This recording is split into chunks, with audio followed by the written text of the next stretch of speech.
If you've ever used Bitcoin, you probably think of your wallet just like a bank account, a simple balance that goes up and down. But what if I told you that's completely wrong? Let's uncover the really elegant secret behind how your digital wallet actually works. So let's start with a really basic question. How does a network like Bitcoin even keep track of how much money you have? I mean, the obvious answer is that it must have some kind of ledger, right? A list of accounts, a list of their balances, just like your bank does. Well, here's the surprising answer. It doesn't. At its very core, the Bitcoin protocol has zero concept of accounts or balances. None. And I know that sounds weird, but this is a massive shift in thinking, and it's the key to understanding the real genius behind the entire system. Okay, to really get this, we need a whole new way of thinking about it. So forget the bank account idea. I want you to picture a physical wallet, one that's full of actual individual bills of cash. Because that's way closer to the truth. Just think about the difference for a second. With a bank, you've got one single balance, and every transaction just kind of adds to or subtracts from that number. Simple enough. But the crypto model is totally different.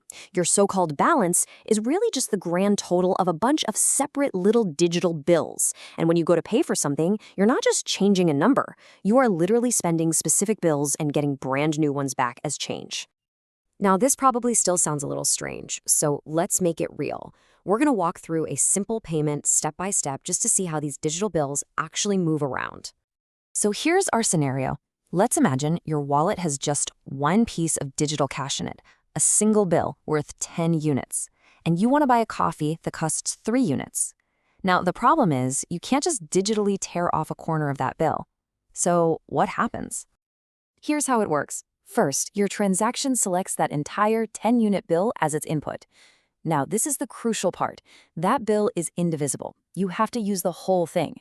The network then completely consumes it. You can almost think of it as destroying that original 10-unit bill. Then, in its place, it forges 2 brand new bills. One 3-unit bill goes to the coffee shop, and a new 7-unit bill gets sent right back to your wallet. That's your change, you see?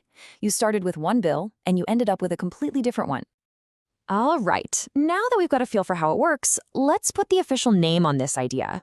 It's time to learn the technical term for these digital bills and really see how these rules build such a powerful system. And that term is UTXO. It stands for Unspent Transaction Output. A UTXO is exactly what we've been talking about. A specific, indivisible chunk of cryptocurrency that's just sitting in your wallet, waiting to be spent. It's really just the formal, technical name for one of those digital bills. So these are the fundamental rules of the game. Your total balance, it's nothing more than adding up all the individual UTXOs you happen to control. And every single transaction works the same way. It consumes old UTXOs and creates brand new ones.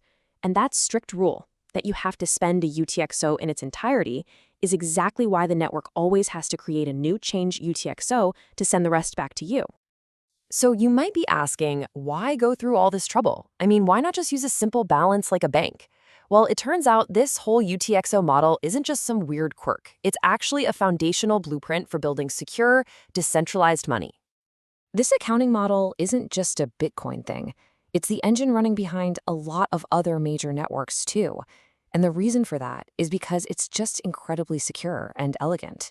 In a decentralized world where you can't trust any single person to keep an accurate balance sheet, this system of distinct spendable bills turns out to be a remarkably tough solution.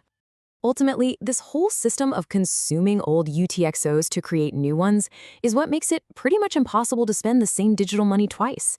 And it does all of that without a central bank watching over everything. It's a beautifully elegant solution to a really complex problem. Which kind of leaves us with a final thought, doesn't it? What other powerful, elegant solutions are hiding right there in plain sight, just waiting for us to understand them?